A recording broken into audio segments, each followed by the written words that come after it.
Hi, everybody. My name's Nathan Marke. I'm the Chief Strategy Officer of Giacom, and welcome to the latest episode in my series about how can MSPs monetize Gen AI. Now, why are we talking about MSPs and monetization? Well, as you all know, AI is right at the top of the hype cycle. There's so much going on and so much chatter about AI at the moment. It's very hard to see the wood from the trees. I saw a survey recently where Gartner was saying that 62% of CEOs say that AI is the defining force for the future competition for the next decade for their businesses. I saw another statistic where Gartner was saying that 80% of large companies will have a significant deployment of generative AI within their business by the end of 2025. But only last week, there was a report out from MIT, esteemed MIT, saying that in a huge survey that they'd done, 95% of Gen AI pilots in large companies are failing to deliver any measurable impact to the P&L. Wow.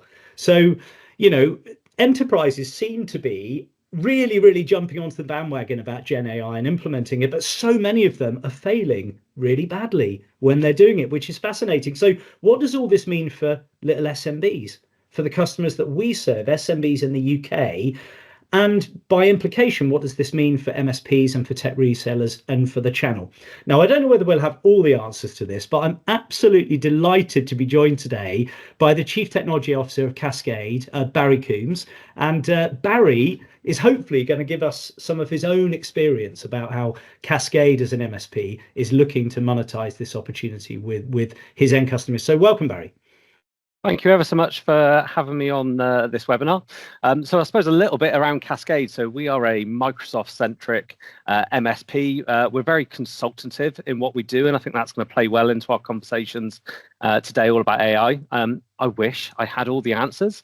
I suppose a lot of those enterprise customers would also wish that I had the answers, because then I'd probably be a very rich man. But I think we're all going along this curve at the moment. We're trying to figure out where it fits, how it's going to help drive us, how we're going to be helping our customers with it.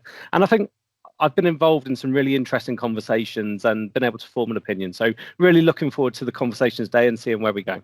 Yeah, fantastic, Barry. Well, listen, before we kick off, can you just tell us very briefly about Kascade? Yeah, sure. So we're based in the UK. We specialise in supporting professional services firms mainly, but we do work with a wide variety of firms.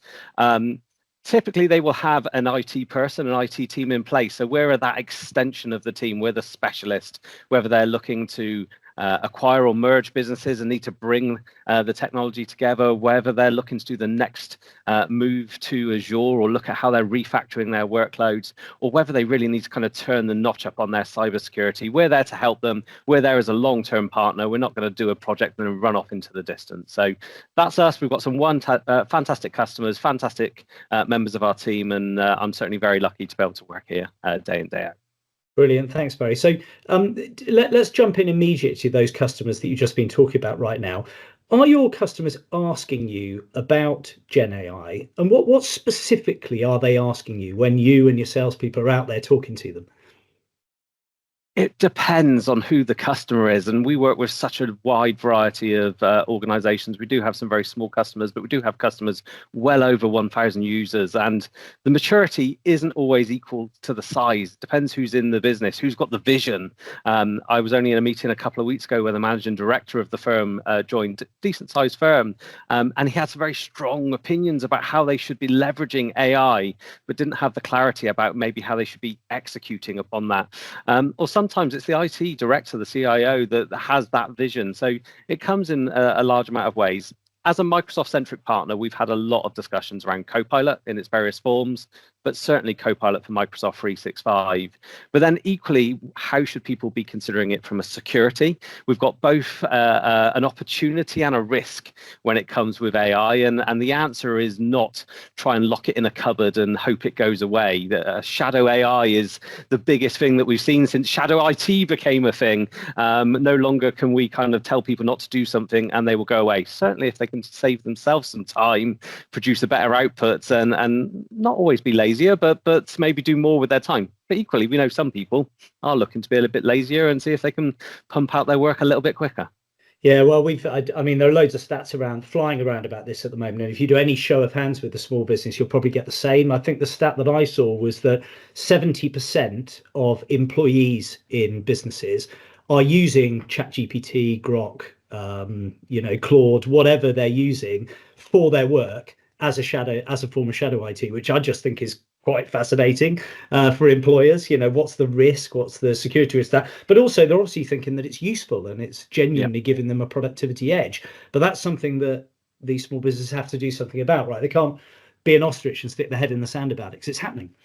Exactly. And we have an annual conference, over 200 attendees, speakers from around the world that we fly in. And the last time we did that back in February, I asked for a show of hands who perceives that AI is being used in your business without the controls or security by IT, without the guidance from the business.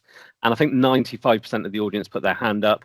Yeah. And I suspect the other 5% just didn't want to put their hands up to admit to it. So this is a real both challenge and an opportunity for businesses that we all need to kind of come together. And part of the reason I'm willing to kind of talk on these kind of forums is the fact that I think as IT professionals, we've all got to kind of figure out the way forward. We've all got our own USPs. We're all going to keep our secrets in our pocket, but equally, we've got this challenge ahead of us that the pace of change, the pace of evolution, is massively outweighing our ability to consume it, to control it, to be able to productize it. So we've kind of got to all help each other figure out that direction and move forward.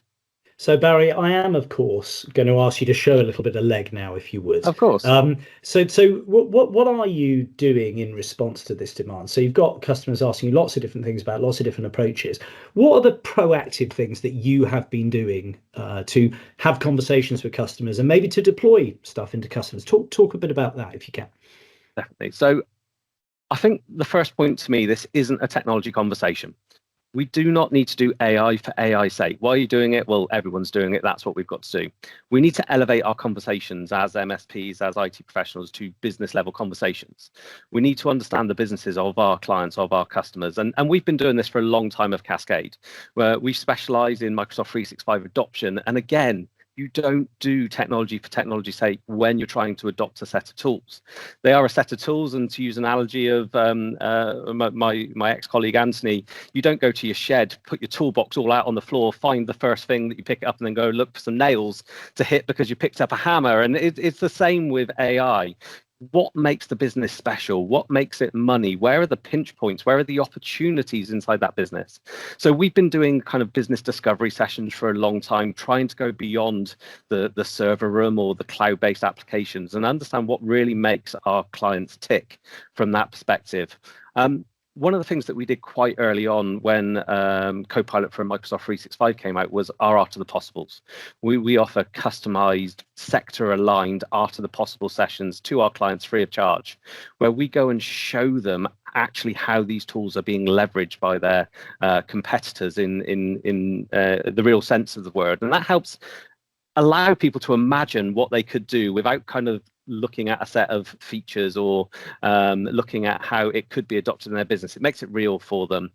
And we also, off the back of that, launched our Copilot Academy, working with Giacom, that was a 6-stage program that anybody looking to maximize that use of their Microsoft 365 for Copilot license actually helped you with things like prompt engineering, with those role-aligned use cases and things like that, as well as discussing the security limitations. So certainly a multi-factored approach is what we've been doing to date, and the next evolution of that is now what I'm considering now. And what's been the result of that for your end customers? So if a customer has come along and said, I'm really interested in Copilot, you've obviously persuaded them to buy some Copilot licenses, and then you've put the Copilot Academy in place. How's that played out? Maybe it's interesting talking about how you're delivering it, the skills that you have in your business to deliver it, how you're charging for it, and what the customer's getting out of it. I don't know if you can describe that, bring that to life a bit. Yeah, definitely. So I think the challenge that I hear from Microsoft and others is lots of organizations that are evaluating this are the IT department that is responsible for evaluating it. And And to be nice as possible to us IT professionals, we aren't always the best people to be evaluating what is good for our users and our business. You need to get the confidence to be able to push it past that. And I think that's what our approach has allowed those organizations to do, to get those tools out where it matters, to get some real feedback. So it comes as a mix of commercial models for us here at Kascade. Part of it is the benefit of working with us at Kascade. So it's the Kascade difference. And we're not directly monetizing it, but it is monetized based on the relationship that we're growing and the journeys that we are taking with our clients. Other projects are done as more fundamental projects where we are going out there and looking at discovery, aligned with the way that we've done modern workspace before, where there is a defined project that has a remit where we're going in for certain educational discovery reasons first, then an educational program comes out of it from there, and then our managed services would be able to come in behind to help support the technologies that are put into place. And when you've been implementing Copilot for Microsoft 365 into those customers, we hear a lot about customer infrastructure and data not being ready for deployment and them not having the security infrastructure in place. What's been your finding around that? And has that led to professional services or managed service engagements? It has. And I think Microsoft was quite clear when Copilot for Microsoft 365 came out as to what a readiness assessment should look like. I've got to be honest, I do see Microsoft dialing back a little bit on the need for that. And I think that's probably hampered the adoption in some businesses that we don't feel that we're ready, so we're not going to do it. And Microsoft's, we've got a lot of investment here, so we want to sell some more licenses. Exactly, that's it. So that is a careful balance from that perspective. Okay. But yes, we can no longer have security via obscurity. So you can't be confident that no one's going to find something because it's hidden away. You get AI out to a user, they can type something and they can go and find something. It's going to be more than likely from that perspective. So yeah, so that's the first bit. You've got to have a comfort factor with the security. Equally, look at who you're pushing it out to. If you're pushing it out to board members and head of, you've probably got a little bit more confidence that if they find something they think they shouldn't have access to, they can help inform you of what changes might need to be made. So it depends on the trust levels of who you're pushing out to, first of all. But ideally, yes, you do a Copilot assessment. I just don't want to make people believe that you're going to make a ton of money by selling Copilot assessments, because it's the chicken and egg. Which one do you first? Figure out the use case, or figure out that you're ready for a use case to kind of come first from that perspective.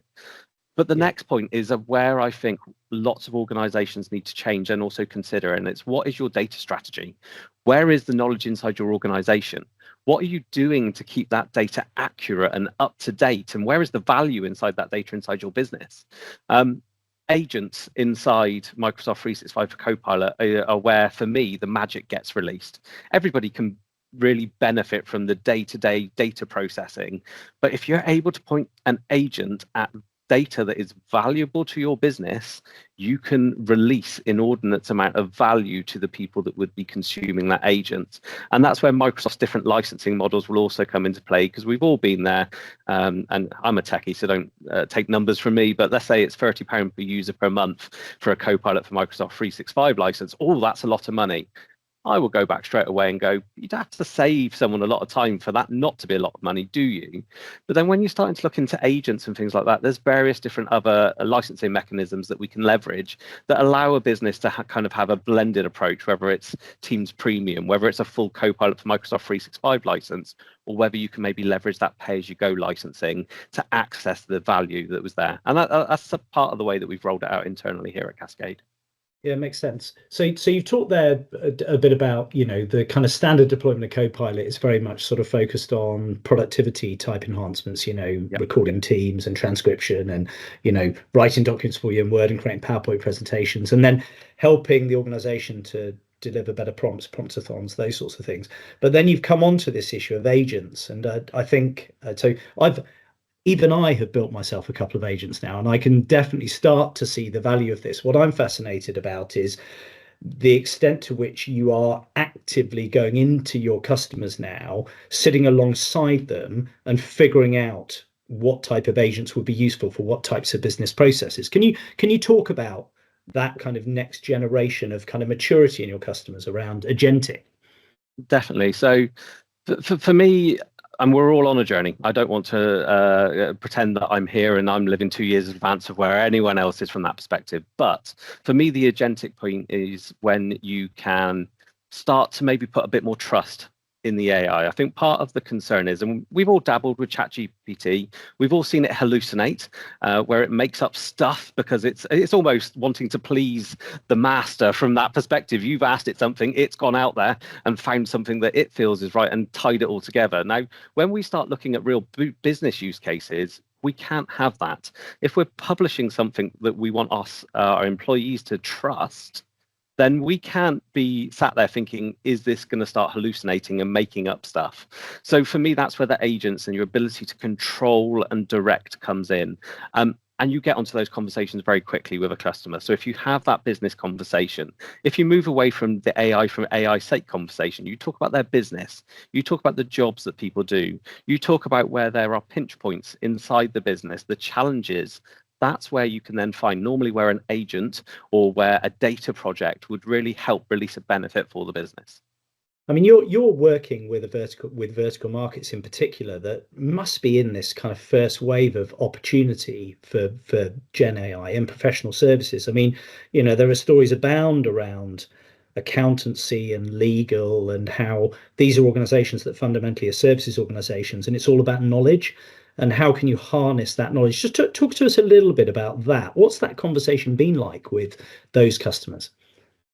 They're also very competitive, as well as all those good things that you just mentioned. And there are some quite well published use cases that certainly the legal profession that people have come out and they've been, we're the leader in this. We are looking at to do X, Y, and Z. But you're completely right. They are organizations that are very risk averse, but they also have that competitive angle. So it's getting that balance right. They do have subject matter experts, as you say, knowledge experts. And for me, it's about bringing all those things together. Who is the trusted source, or what is the trusted source here?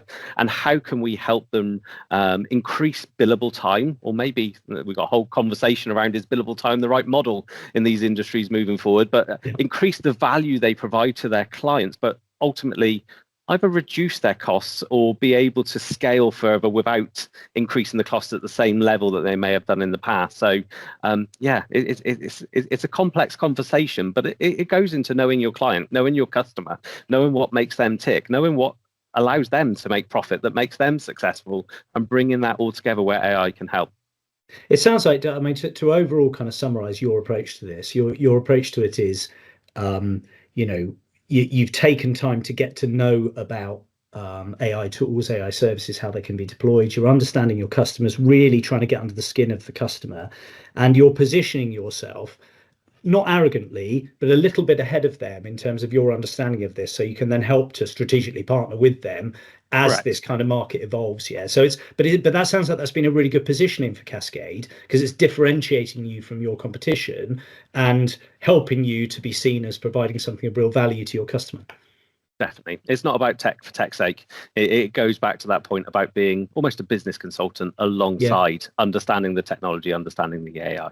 Yeah, just to take a slightly different approach, how are you looking at the implementation of AI inside Kascade? Because obviously, if you're selling it to customers, one of the first things I'd be asking you is, are you doing it yourself? What are you doing Definitely. inside Kascade? Talk to me a bit about that. I've got this saying, we like to eat our own dog food. I don't know if is the right way to put it, and it doesn't sound that nice when you say it. But Drinking your own champagne, Barry. oh, that's a lot better worded than mine. But yeah, we're fully on it from that perspective. So everyone internally is invited to our Copilot Academy. That's actually recorded. So we've got our own platform called Adopt 365, where we offer training out to clients onside that platform. Developed in-house, everyone has access to that.